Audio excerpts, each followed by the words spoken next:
Hari Om and welcome to all the Divine Atma Jyotis. Today we are doing a short revision of Aparoksha Anubhuti. So the first question that we have taken up is what is Aparoksha Anubhuti? And we are recapping the types of experiences through which you and I learn in life. So the first one is Pratyaksha. It is a direct experience. Seeing a rose, listening to a song, or listening to somebody share their problem in life, things like that. So through that, you have a direct experience, meaning in that particular situation, you are there, and through your sense organs, you observe the situation. That is pratyaksha. And you say, I was there, I saw what happened there. If let's say there's an accident that happened, I saw what happened there. I heard them yelling at each other. So things like that. Pratyaksha. Paroksha is through somebody else's eyes. You were not in that situation, but through either a video or explanation or some other, whatever the way, it comes into your cognition. You come to understand about it. But it is always through somebody else's experience, somebody else's eyes. Example is, history. So, how was King Ashoka? If I ask you, you may recall that depending upon what kind of book or what kind of articles you have read. That is how most of us construct a viewpoint about history. Who was a good king? Who was a bad king? Who did what? And there's a famous saying in an African jungle. The history is always written by the hunter, not the hunted, in a way. So the lion never gets a chance to tell its story because it's dead. The hunter comes and says, how great I am.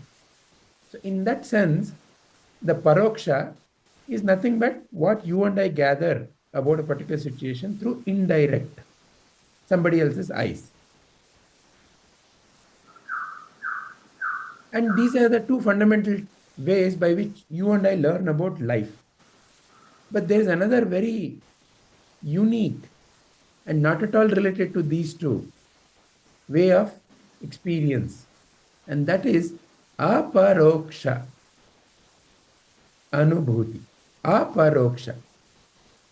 So already we looked at para aksha, paroksha, which is other's eyes. Aparoksha, not other's eyes. This is what is loosely translated into English as not indirect. What is not indirect? Two important qualifications. It is your own experience. Second is, doesn't require any of your sense organs.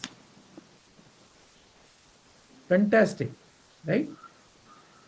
Whatever you and I learn in life requires a sense organ through which we see, hear, so on and so forth, and we learn. And it may be, I am there, so I learned it, or I heard it through somebody else, so I learned it. But aparoksha is not through anybody else's eyes, and also you don't require sense organs. In other words, this is what can be referred as the intuitive. Intuitive means self-evident. It may not be initially because of lack of knowledge about it. However, when you examine it through the knowledge of the Sadguru and the Shastra that currently we are discussing, it starts becoming clearer.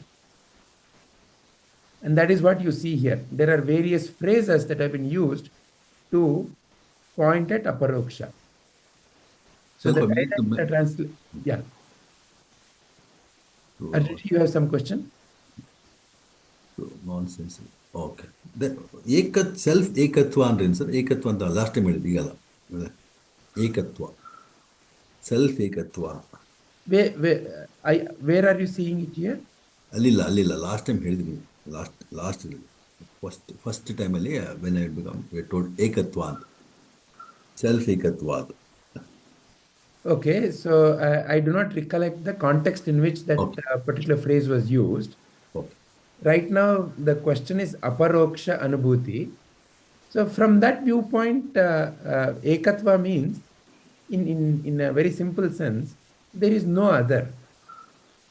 At the end of the day, fundamentally, all the experiences that you and I claim, you and I are going through, is because of the presence of the awareness within you. And that awareness is what is being referred, and that awareness is self-evident. So you say about I exist. That I exist is not because somebody else told you, or it is not because you went and saw some mirror. I exist is a self-evident experience. It is there. But who is there? There is a gap in understanding. If you ask anybody, are you there? They will all say, yeah, I am there. But who are you?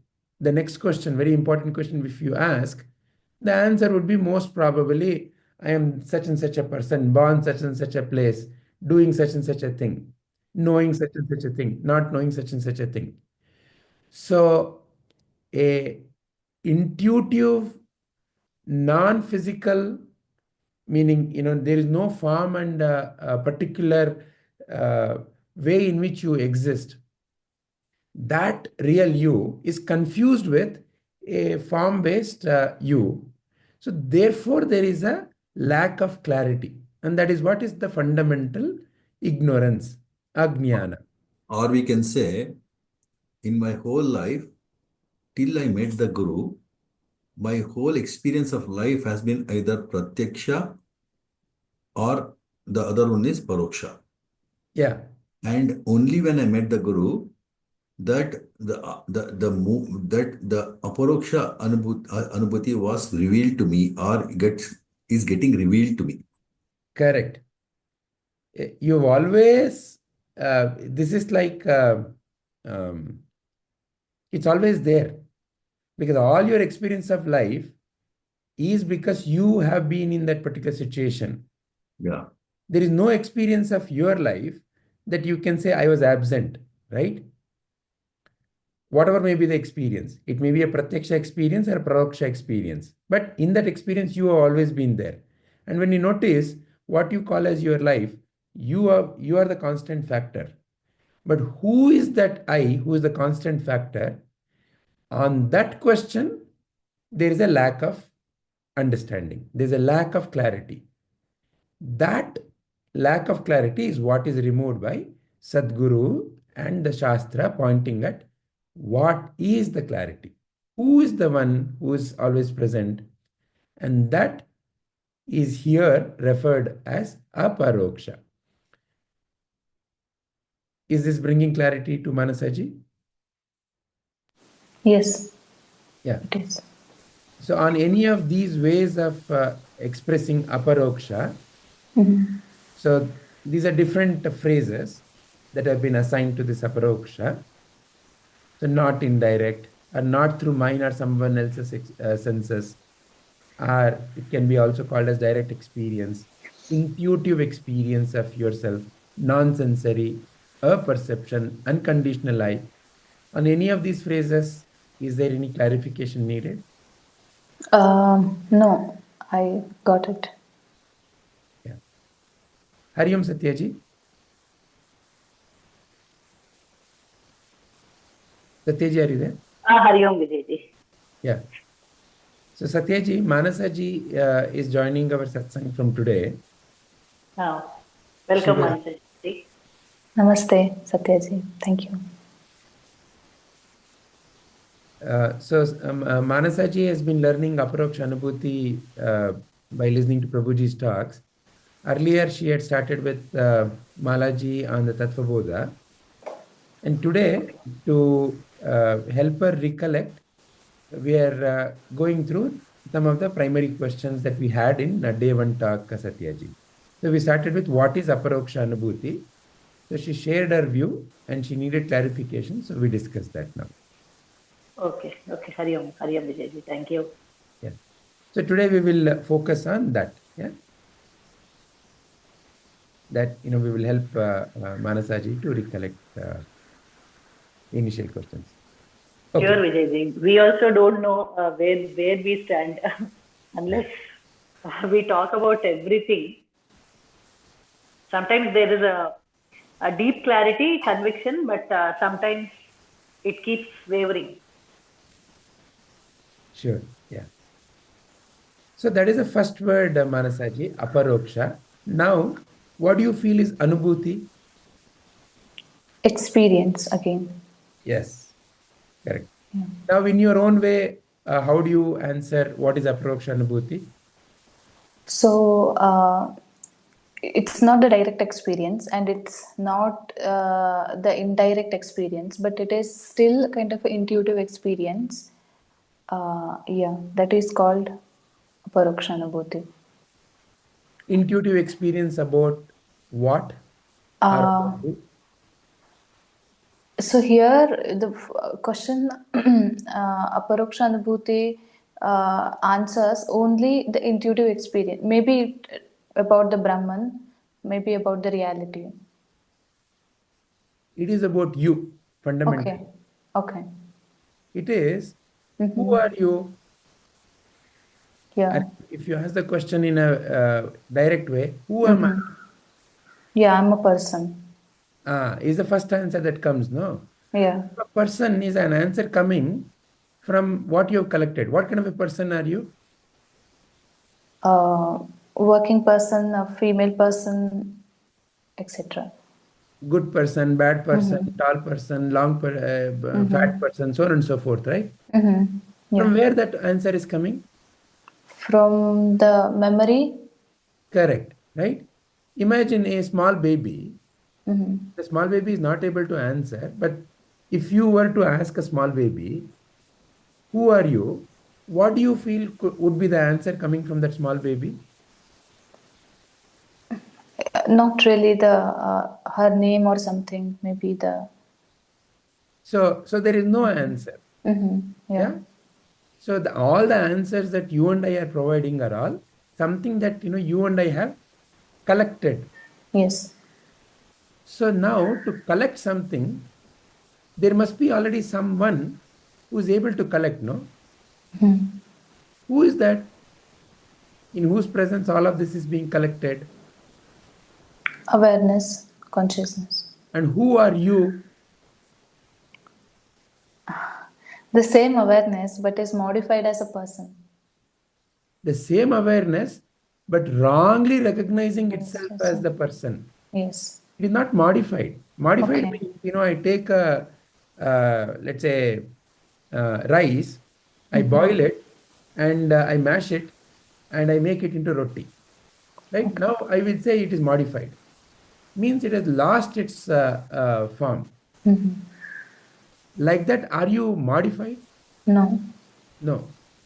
You are like electricity. You are there, and because of that, the light functions. You are there, because of that, the fridge functions.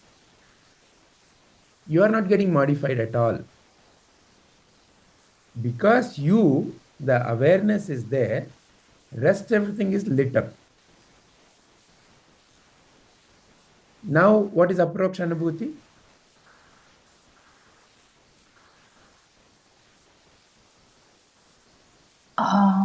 The same answer, I would say, because it was there in the same way.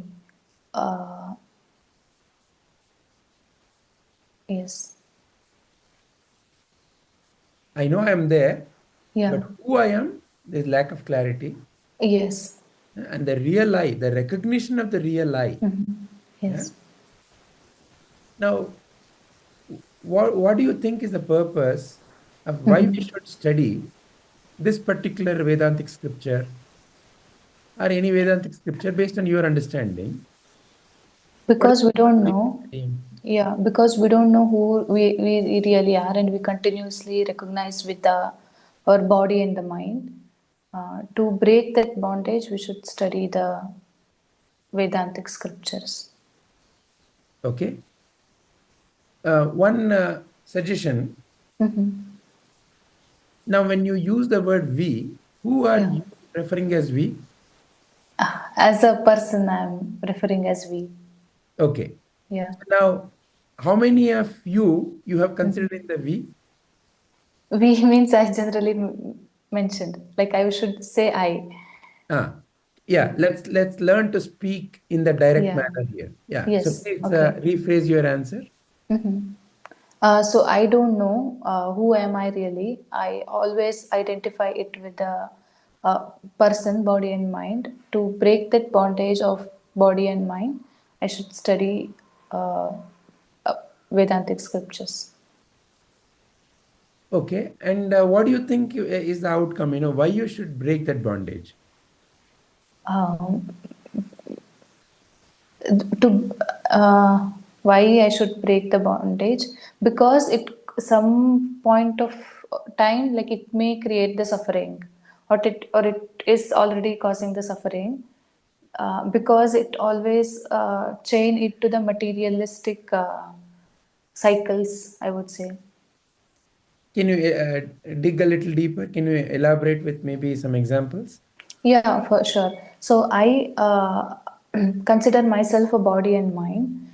Since I recognize myself with the body and mind, I always crave for the materialistic experiences. For example, I'll say take the example of eating sweets. Since I consider myself as a body, I crave for all the materialistic senses, or the whatever my all the indriyas is saying. And for example, I crave to eat more sweets, and some point of time it may bring the diabetes to me, and it will I'll have to go through sufferings. But through Vedantic scripture or this, I'll get to know that I'm not the body, and indriyas has to be controlled, so that I can stop all these cravings now only. May cause the I'm just telling the superficial layer of it. However, it may stop uh,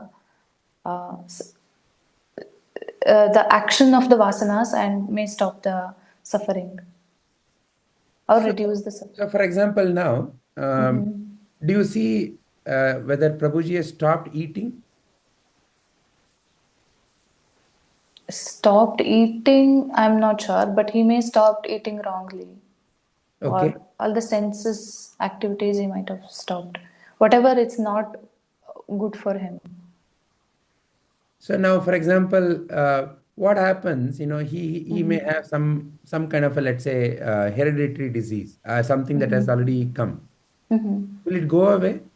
No, it may not go away, but whatever the kind of vasanas, compulsive actions, it may go away, or the jnani may able to stop that, or the sadhaka may able to stop that. So now, looking at these two, whatever you just now explained, Yeah. now can you summarize? What do you think is the purpose? Why should you really care about Vedantic scripture? Because through all the memories and the vasanas, I am bound to do the same repetitive things, and it may cause bondage. And through Aparoksha Anubhuti and scripture studies, I would get to know who really I am, who is beyond the body and mind. And through this understanding only, I am able to re recognize as myself a body, mind, and body, and through that I'm able to break the bondage and become free. Yeah. Wonderful. Satyaji, is there a perspective you would like to share on this particular question? Why should one study Vedantic scripture, particularly Aparoksha Anubhuti? Yeah, Vijay. Yeah, I think pretty much what Mamtaji has said, that is right. Um, from a normal point of view, every day on a daily basis, everything that each person suffers, there will be a stage where each one realizes that no, there is something else to it. Particularly when we see the lifestyle, or the way, not only not lifestyle, but the way enlightened people, or Prabhuji conducts himself through ups and downs. That gives me at least a feeling that no, there is a different way to life. So the deep understanding of what I am, the understanding and complete abiding in that self, that releases us from so many sufferings which we think we are going through. So that many people, they don't even come across, or they don't even realize that there is something, not the small I, but a bigger I which exists. But this Aparoksha Anubhuti has to be understood, has to be realized. But once that happens, that is the only way to get out of the cycle of bondage. Wonderful. Thank you, Satyaji. So, And one more thing to add, Vijayji. Yes, So yes. Prabhuji always mentions it. So it may not, the understanding of who am I really, it may not wash out all the pains, but it will for sure wash out the suffering. So pain is one thing, and the sufferings is how I do react to those pains. And so Aparoksha Anubhuti will reduce the suffering. So can you distinguish between pain and suffering? Yeah, pain is if I go through some physical accident, for example, the body will go through pain. So suffering is I hold on to it.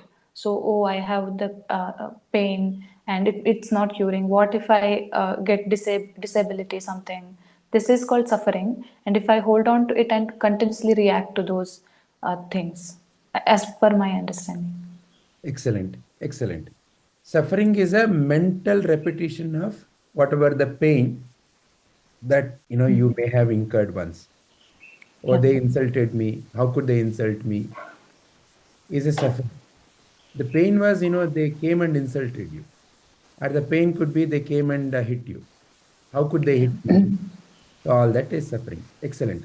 So there is another perspective, a couple of perspectives that we can take to look at why it is important to study Vedanta. So Vedanta, what does Vedanta mean to you, Manasaji? It's a very vast question. The Vedanta, for my understanding, is the end of the Vedas, and where people have summarized, whoever the rishis summarized, the essence of the Vedas. Okay. That is my understanding. That is your current understanding. Yeah. Okay.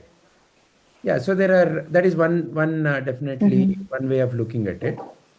Another way of also looking at it is end of knowledge.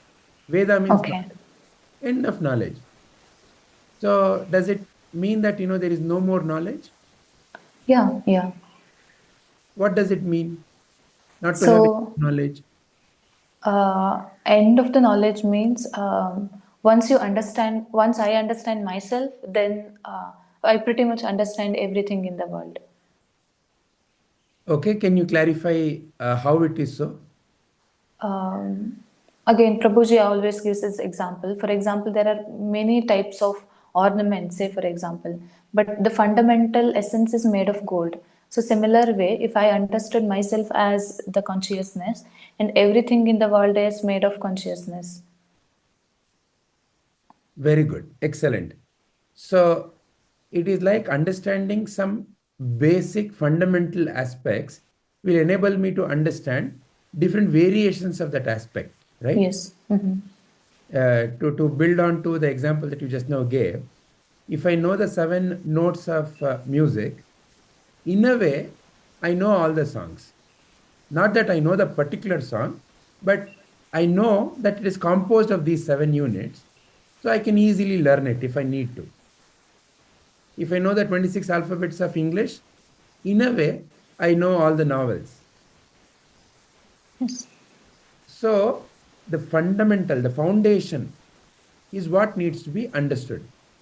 Now, what is the connection between not knowing the foundation and the suffering?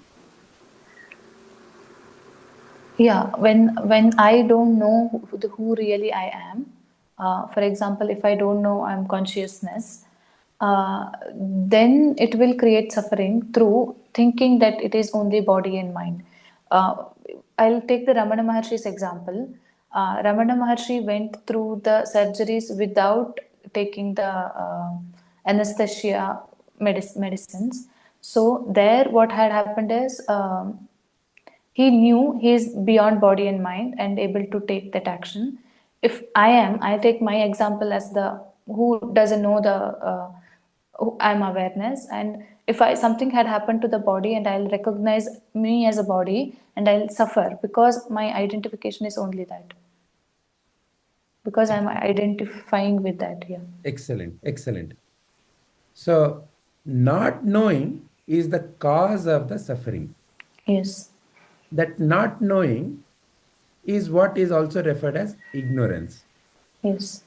is what is referred in the scriptures as ajnana. So then what removes the suffering? Jnana. Jnana, right? Okay. So to come to what you both shared from another angle, the question that we can always, when we look at life, there is a kind of a duality in life. So the fundamental duality in life is there is me and there is something else.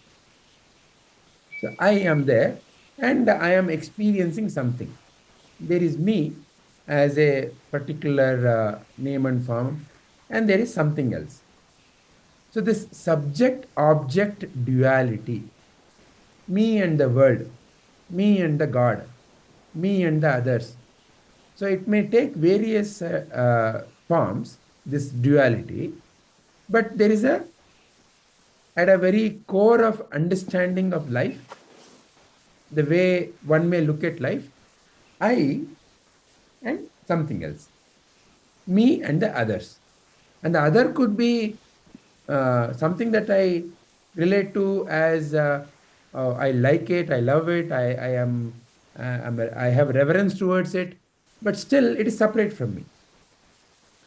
Towards somebody called a God, I may have reverence, or towards some other, say, form of God, I may have hatred. Right? If I strongly believe a particular way in which my cultural conditioning has taught me what God is and how God looks like, then I may have reverence towards that, and I may not have reverence towards some other concept. So like that, the subject object duality always breaks this, what we can call as existence, into two. And in that two, there is someone who is experiencing the other. This is the fundamental split. Is this split real? Is this in reality? Is the question that is seldom not asked. It is not necessarily questioned. Not questioning is the reason why there is a lot of suffering. Because when there is a me and there is a other, and especially when I look at the world is so big. So this me, this little me, is in this world, and the world is full of things. And some of the things are so scary. So the me and the other mindset brings with it a fundamental source of fear, anxiety, worry. That is why I want to integrate as much as possible of the world into me. I want to eat. I want to buy. I want to marry. I want to go to places. Why? I can then claim that it is part of me. Whatever has become part of me, like Alexander the Great, what was his way of realizing this dream? conquering the world. So the wider the area that I conquer, I feel that much more better I am.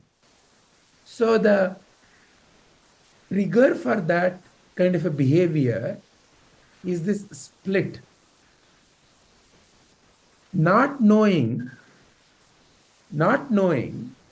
what is the cause of this trigger, the quest may take one, like Alexander, towards an outward expansion. And an outward expansion, though it is triggered deep down because of lack of understanding, which is the same lack of understanding that even a spiritual seeker may have, the journey directions are different. The outward quest of Alexander took him towards destruction. Not only for him, for many others. Lot of pain and suffering for many others. But the trigger is the same.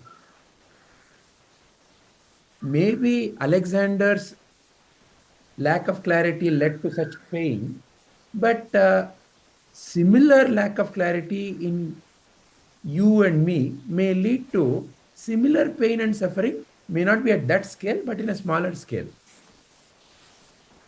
If you look at the life you and I are leading a little carefully, many a times we feel anxious about what will happen to me. What is that anxiety? It's about an unknown future. Will I be able to keep earning the same level? What happens if this house goes away? What happens if my children are not respectful towards me? Like that, there may be 100 million different kinds of what if that may be about life. And they create various levels of anxiety. If, let's say, somebody comes and says, you know what is happening in the world? There's a new technology called as AI, and that is going to remove all the jobs. AI is going to take over the world. A bigger anxiety. Oh, what will I do? What will I earn? I am already doing this. Will I be there or not? So like that, anything which is separate from you, anything that is not you, is bound to create a sense of fear or a sense of anger or a sense of hatred. Depends upon how do you relate to that other. And that is what is reflected in your and my life also. When you look around at life of people, we tend to say, I like some people, I dislike some people, I love them, I hate them. You know how bad they are. I just cannot stand them for a minute. Oh, I like being in that company. So like that, there is a sense of mine, not mine, or like, dislike, raga, dvesha. So fundamentally, raga, dvesha is because of this subject-object split. So it is like, again, we have always learnt about life through this kind of a four blind people way of looking at life. Each one touching one part of this elephant and saying what the elephant is. Because we are looking at life through what you and I have gathered through our senses. And the senses always split the reality. When you see this object that I'm right now holding in my hand, this object looks much separate from this other object. Right now I'm holding two different objects. They are separated by space. So this object appears to be different from this object. So the sense organs always give importance to their shape, their color, their sound, so on and so forth. And those are distinct. So because of that way of understanding of life, the illusion that they're separate. If anybody is asked the question, how many objects am I holding in my hand? The natural answer would be two, this one and this one. They always appear to be different. So that is because my eyes are bringing two different images. The eyes are not actually clarifying the underlying reality. My eyes, my physical eyes, is not able to see the actual, the real connectedness in these two objects.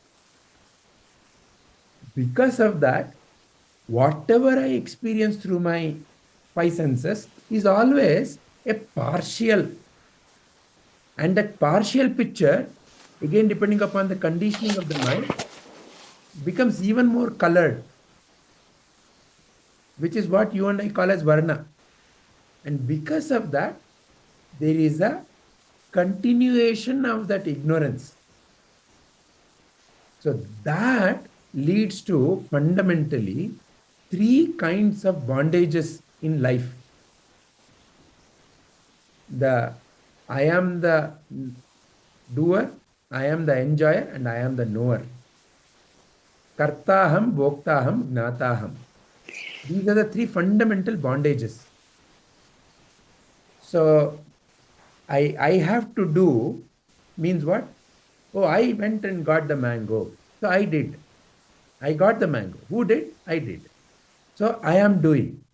Now, who is the doer is never questioned, but I am the doer because the world is separate from me.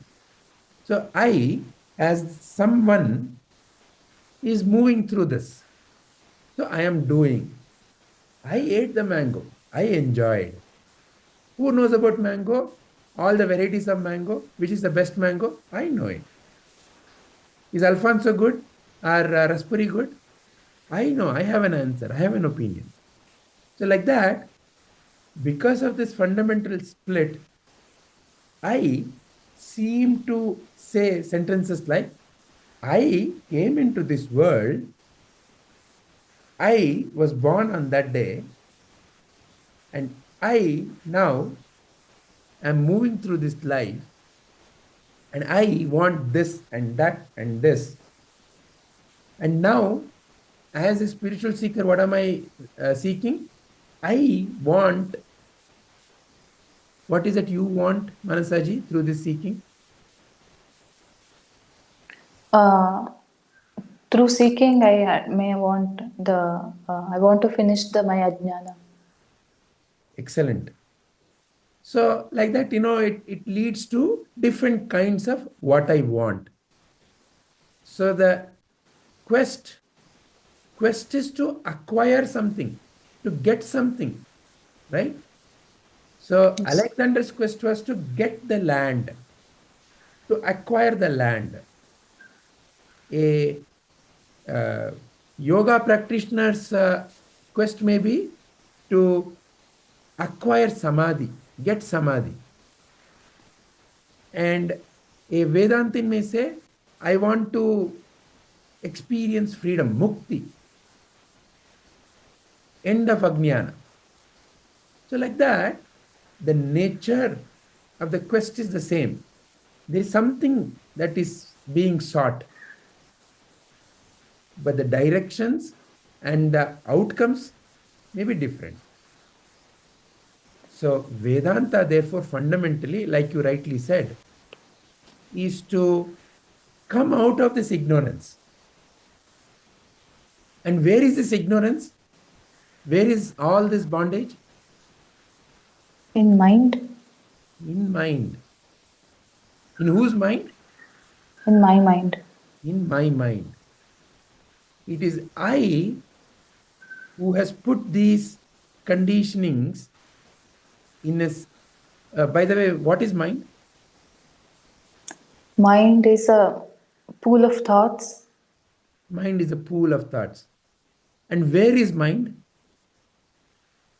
Mind, where is mind? Usually brain is in the head.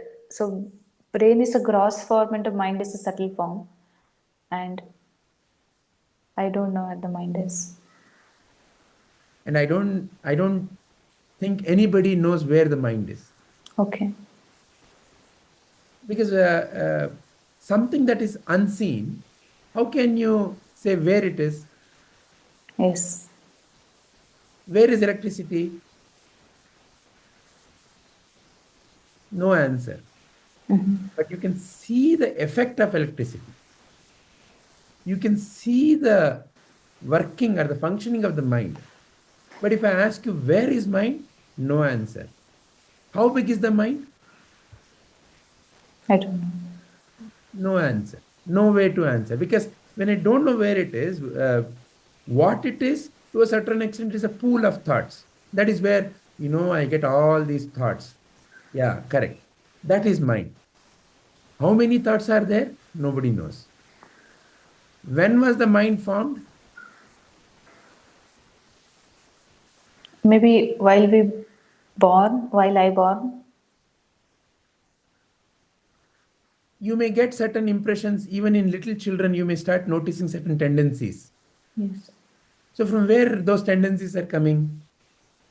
Previous births. So then, Yes. from when the mind is formed? Don't know. Accurately don't know. Cannot answer, right? Yeah. So in a way, mind, for the time being, to end the ajnana, I can say it is a pool of thoughts. And in that pool of thought, there is something called as ajnana. In that pool of thoughts, is it 1, 2, 3, 4, 5, 6, like that, some few thoughts which are what you would label as ajnana? Or what is ajnana now in among those pool of thoughts? Identifying with the mind itself, ajnana. Excellent. That I am this pool of thought is the fundamental ajnana. Yes.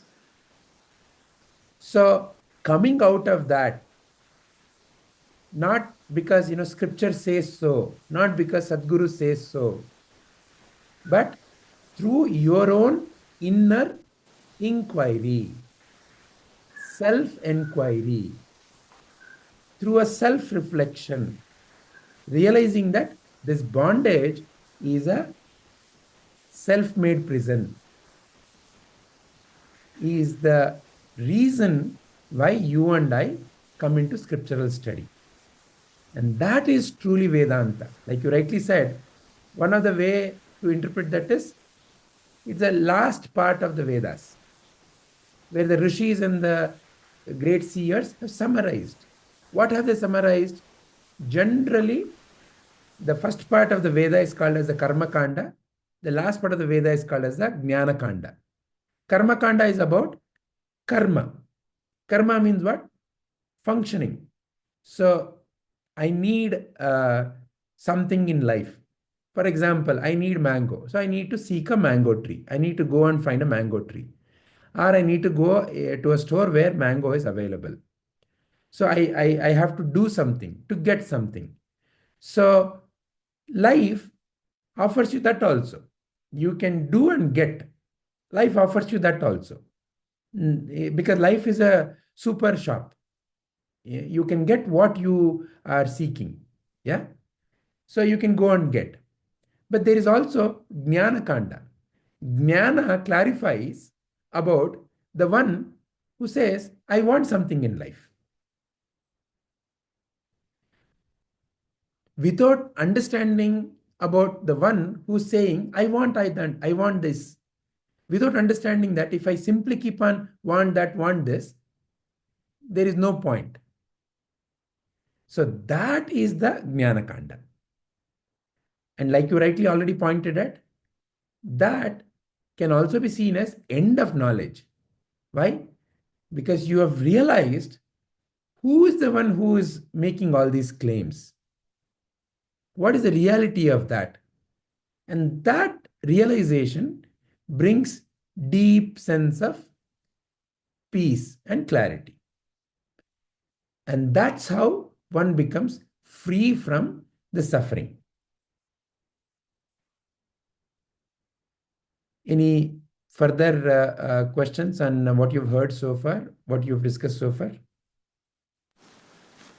All clear from my side. Wonderful. So then, Vijay, yes, Satyaji, one please. Yeah. So when we are saying Aparoksha Anubhuti, it is the indirect or the direct experience. Paroksha is what we hear or which comes from the Guru. Also can be Paroksha Anubhuti. Yeah. So when I hear for the first time, hmm. I'm seeing the Guru, I'm hearing the Guru, right? Hmm. Or I may be in the presence of the Guru and the Guru may be touching. So touch, right? Yeah. It comes through the senses, but the pointer is towards you. Yeah. So in Aparoksha Anubhuti, or when we say Paroksha Anubhuti, it is an inquiry. In Aparoksha Anubhuti, we are inquiring about this, and yes, we slowly realize. But is it an Anubhuti? Yeah, it is Anubhuti Anubhuti because is an experience. yeah, you realize that the experience about me is not something that is coming to me. It is there. Yeah, but is this inquiry or the realization same as experience? What do we experience? Correct. So that is where the challenge is.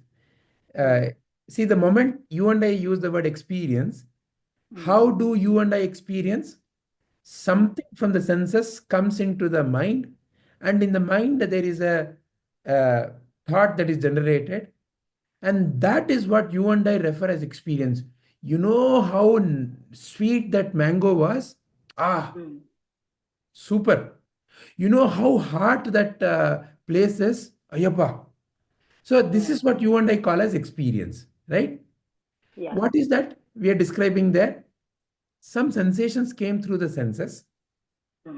See, when you put that mango on the tongue, some sensation, right?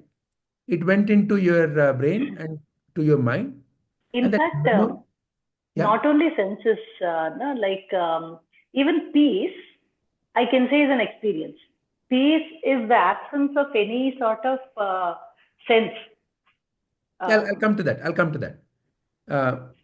So now this mango thing came to the Yes. mind, Yeah. and in the mind, the memory of that, whatever the sensation and the way you interpret it gets stored, and that's what you and I keep talking about experience, right? What is experience? Experience in reality can never be truly described. Why? Because whenever you're describing, you're only describing from the memory about the past. So the experience is always happening.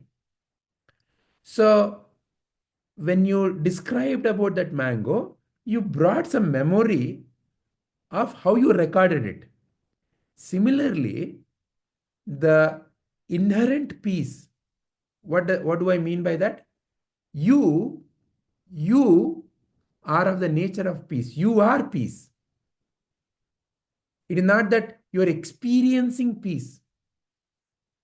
It would be incorrect to say sun is experiencing light. Sun is light. There is no dichotomy there. There is no separation there. There is no something called as a sun and something called as a peace, something called as a light in the sun. They are not separate. Sun is light. There's nothing called as a gold and something called as a luster of the gold. Gold is that whatever that we call as the hiranya, that luster. So gold is that. Like that, you are peace.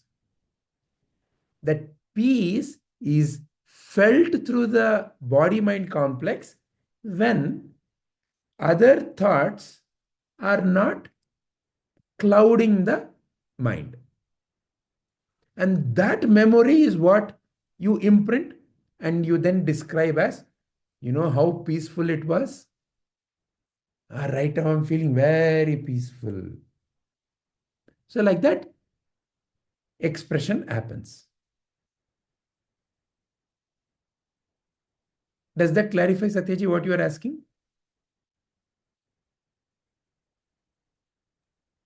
Yes, yes, Vijayji. So the when normally something we refer to as peace also, um, it's like I have made it like an experience. Like I am happy, I am sad, or I am peaceful. Just like I was happy eating that mango. The mango was sweet. Peace also, I have made it as an experience among so many other things. But in fact, realization, self-realization is when I realize that that peace is my nature. Anything else comes and goes, but will not taint the peace that I am already. Correct. Correct. So therefore, I'm seeking peace. So after all the quest, Alexander felt he needs peace. So that is also another quest, because the nature of the thought processes and the tendencies he had developed had become so unbearable for him that he could not stand. And that's what happens to many of us. It is whatever the tendencies you and I have developed is what becomes unbearable to you and me in life. Actually, we suffer not anyone else. We suffer ourselves. Absolutely. My own tendencies is what I label as suffering.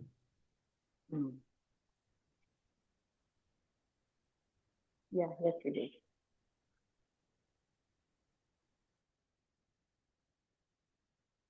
Wonderful.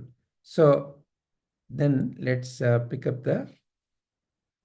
So the first question is clear. What is Aparoksha Anubhuti? And what is the purpose of why you and I are going through all this study? So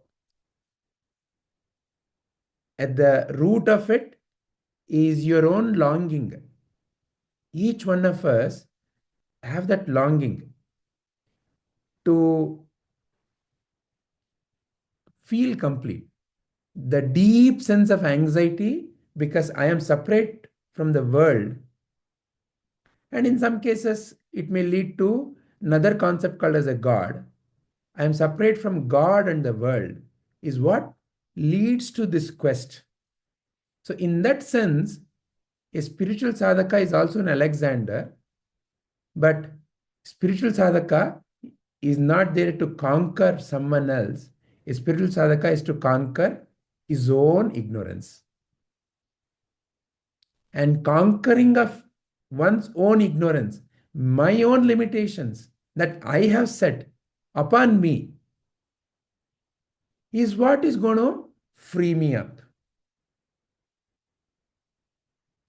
And that is truly end of knowledge. Knowledge means what? I want that, so I am doing all this. So I want. How I can get it, where it is available. So in a way, all such cravings naturally drop away. Deep sense of peace, clarity, conviction arises, through which life becomes an offering.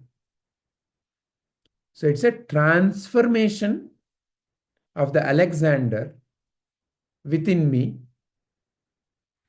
In other words, I'm somebody is what is leading to subject-object duality. That somebody, I'm not really somebody. I'm not somebody. I'm actually nobody. And truly, I am everybody. This is the only solution for the deep sense of anxiety or fear our anger, our worry, our tension, or whatever may be its manifestation that one may carry in life, this is the only solution. And that is the true purpose of why you and I are in this journey.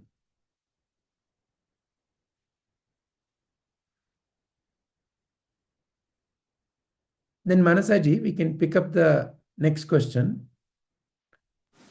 There's a qualification for studying any scripture, and especially Aparoksha Anubhuti.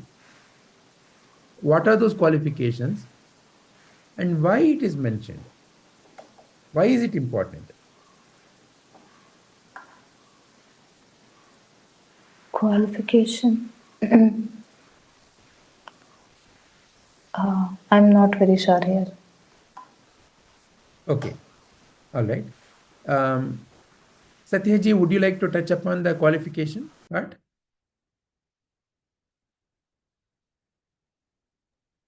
What is it, Trivedi? The question is, so now, The qualification. what is the qualification needed to study Aparoksha Anubhuti or any Vedantic scripture to begin with? Qualification is just ignorance. Ignorance is enough. Enough qualification to get into. I mean, I think that is the starting point. Anyone at any point of time can do that. There is no qualification as such. Okay, all right. Let's dig a little deeper. So in a way, true. In a way, there is a clarity that we need to develop. See, for example, what is the qualification needed to go to IIT to pass JEE exam? Without passing JEE exam, just because I'm interested, they will not let me join IIT, right? So like that, Aparoksha Anubhuti or any Vedantic scripture requires a qualification. What is the fundamental focus of Vedanta? Is to help you clarify the difference between experience and recognition. What is the difference, Manasaji, according to you, between experience and recognition? Experiences which I experienced it. For example, the way you mentioned, if I tasted a mango, experience. Recognition? Recognition is a false recognition. The way it mentioned in this picture, a rope which is seen in the night can be recognized as a snake. Okay. Yeah. All right. So let's clarify. So let's take the same example that you just now took. So let's say in the night I step on this, and I think I've stepped on a snake. Then I start experiencing deep fear. Okay, my heart starts beating, my mouth dries up, I start palpitating. So I say, oh, I maybe I'm bitten by a snake. I'm going to die now. So I'm experiencing all this. Now, somebody may ask, okay, where is that? I may say, okay, near the gate. Okay, so let's see where that snake went. So they take a light and go there. And that person says, come here, I can show you the snake. So when I go to the snake, that person holds the light. And in that light, I recognize, oh, it's a rope. So like that, recognition is knowing the reality of you. So self-realization, freedom in life, mukti, is not an experience, is a recognition. One day, after many, many years, I will have self-realization. I will be enlightened. I will be free. That is the one of the fundamental viewpoint of a sadhaka, depending upon their own evolution, right? So what has happened? Like anything else in life, freedom has become a goal. Goal means what? It is not there here and now. It is somewhere out there in the future. And how will you reach there? By doing something. Because the mind has got deeply conditioned into do get logic. You do, then only you get. Whereas Vedanta is clarifying. Vedanta is helping you to clarify you are already that. Recognize. So, the path of experience and the path of recognition are different. Recognition means what? You already must be that. You already have it. That's where, we use this example, right? A lady who has lost the necklace. She's wearing and searching everywhere. And when she thought she has lost it, she experienced fear. She experienced sadness. And the recognition that, oh, I'm wearing it, brought peace. It has not gone anywhere else. It is already there. I simply had a lapse in my memory. I simply forgot the fact that I'm wearing. And because of that lapse, and because of my own also lapse of not just looking clearly, I got into an illusion that I've lost it. So that is what Vedanta is doing. Vedanta is not claiming that you're going to get a new experience.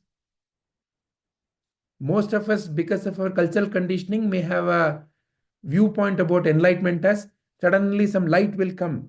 Because all the pictures we see are like that, no? A realized being has some light behind them.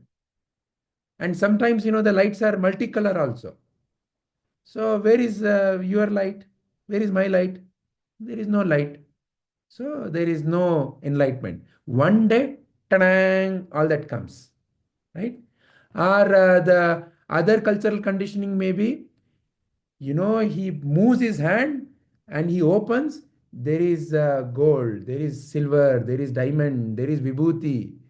Can you also ta-dang, do that?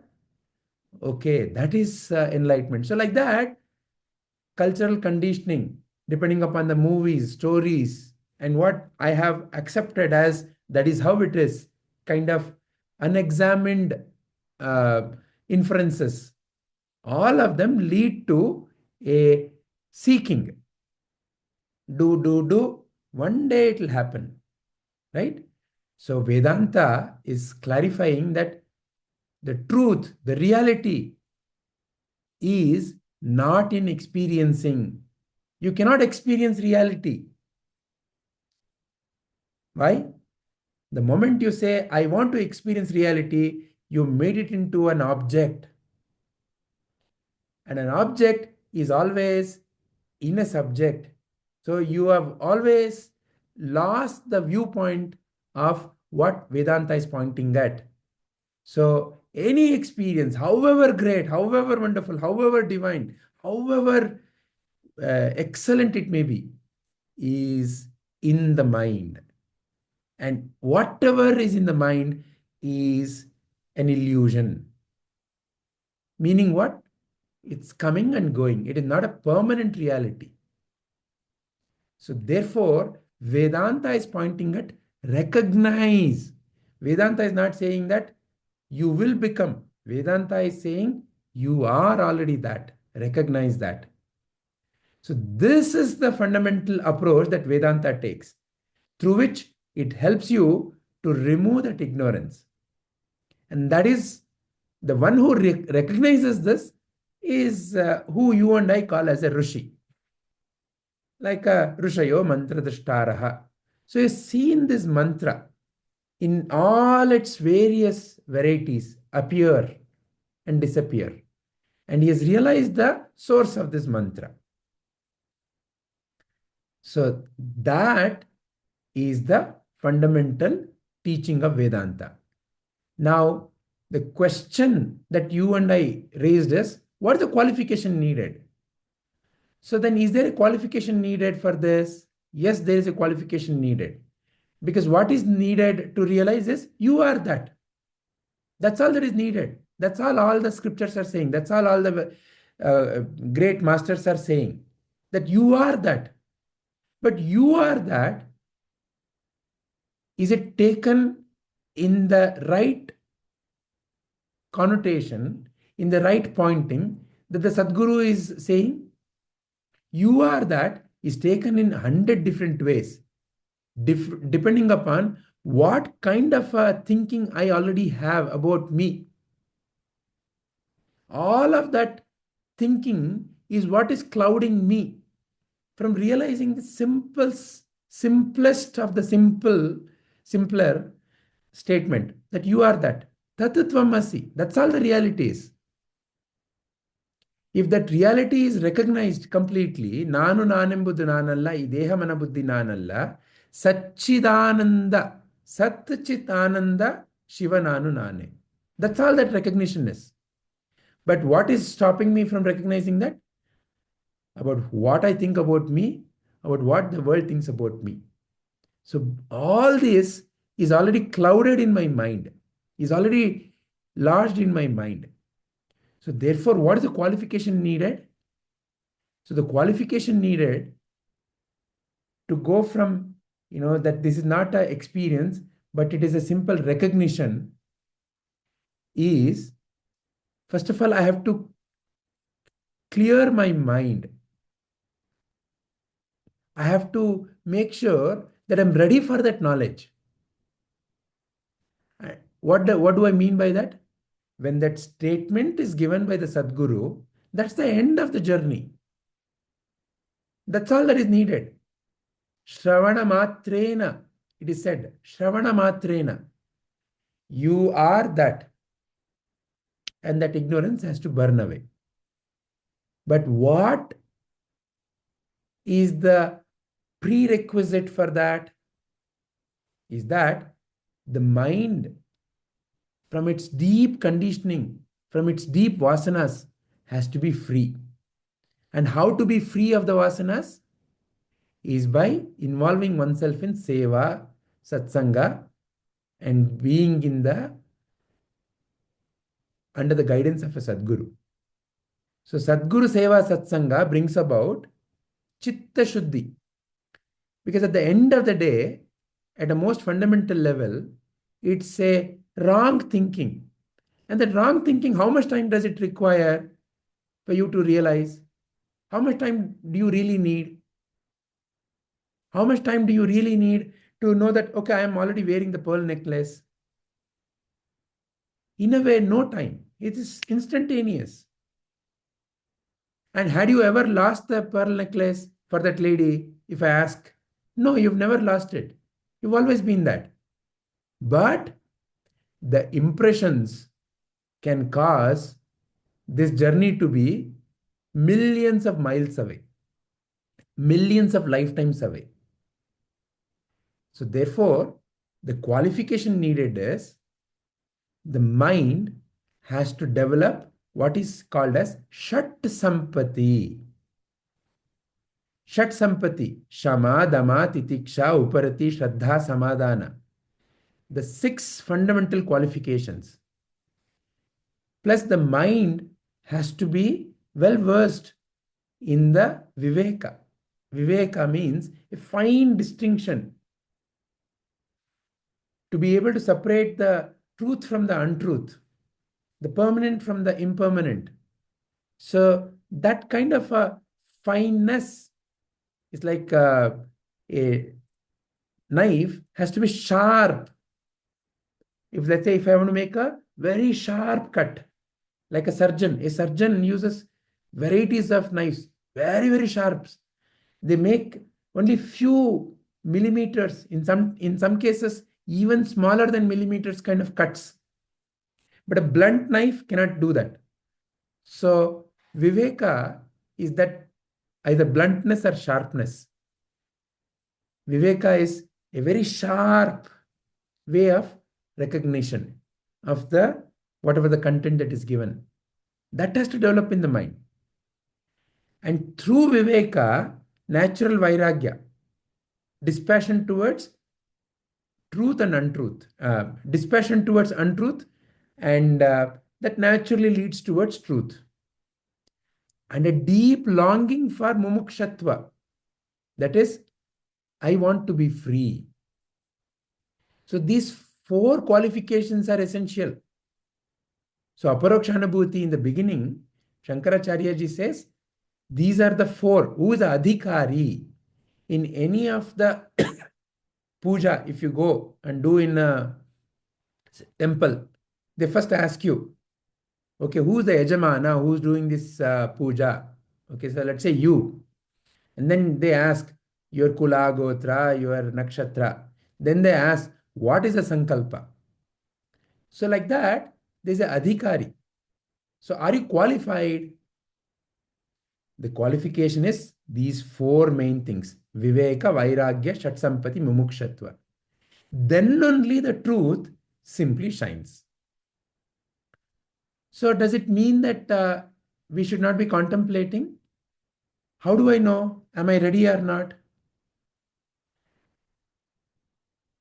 The simplest answer is no one else can let you know other than yourself.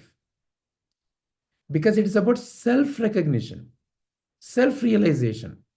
Sadguru can keep pointing, Shastra can keep pointing, but it becomes a deep, transformative clarity can be known only by you. And when it is like that, you and surroundings, by the nature of the peace that you experience and others realize, it will be known. But this is the preparatory step, and this is the qualification that needs to develop in the mind to realize this truth. Is this bringing clarity, Manasaji, Satyaji? Yes, it is bringing clarity. Yes, Vijayji. Yeah, what I was talking about is Aparoksha Anubhuti. For studying Aparoksha Anubhuti, because of our ignorance, we need to get into that. But yes, for Aparoksha Anubhuti, I think, yeah, the Shat Sampatti and Viveka Vairagya, discrimination between what is Nitya and Anitya. And what is the other thing you said, Vijayji? Vairagya, Shat Sampatti, and Mumukshatva. Mumukshatva. Mumukshatva means? Mumukshatva means a deep longing for freedom. Okay. Self-realization. Okay. Is it not the same as what Prabhuji says, Subheksha? Yeah. Subheksha. Subheksha. Yeah. Yeah.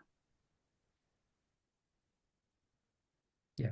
So, yeah, correct. To study, my ignorance is what has brought me to study.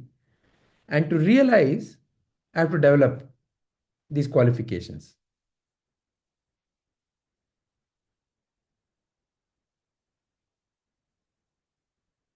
Wonderful. So I think we have touched upon 2 important questions, Manasaji. And in a way, we have also addressed what is duality and this. Yeah. So shall we pause here for today's session? Yeah. Yes. Yeah? And is this approach helpful? Yes, it is helpful. Okay. So like this, you can continue to now watch the videos. And in the next session, depending upon if, let's say, all the others are joining, we will be jumping into the 7th day contemplation. Okay. But for you, I will share this slide deck. And these questions you can go through. Okay. And what I would recommend you to do is, as you are going through and as you understand, say, for example, the next question is consciousness and awareness. And there are some sub questions. What is consciousness? What is awareness? Is there a distinction, and if so, what? And is the meaning from a science and a Vedanta viewpoint are different? So reflect on these questions, and you can record your viewpoints, and you can share it either in the group or personally to me. Okay. In the group will have the value of others listening, and they may adding or also helping them. Like that, I leave the choice to you. So Okay. that way you can continue to catch up on everything else, right? So every day, as you can see here, you have questions, right? And don't be under the worry that, okay, so I have to catch up with the rest of the group. They'll be talking day 6, day 7, when will I be doing day 7? Don't at all worry about it. It is not at all about a particular number of days, right? So each question and each answer that you reflect upon is important. Like I said, it doesn't really require 54 weeks of deep contemplation. Okay. I have the link for the playlist of the previous classes, but I don't have the link for the Prabhuji's talks. So could you please share that as well? No, I have shared all the three. Let me just once again Okay. open this and then show you what I've shared. Okay. Just a moment. So the first day when I welcomed you to the group, I shared 3 things, right? So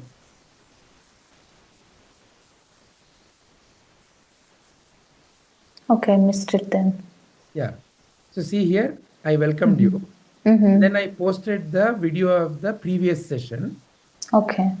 Then this one, see here, Okay. Okay. this is the playlist of Prabhuji's talks, Okay.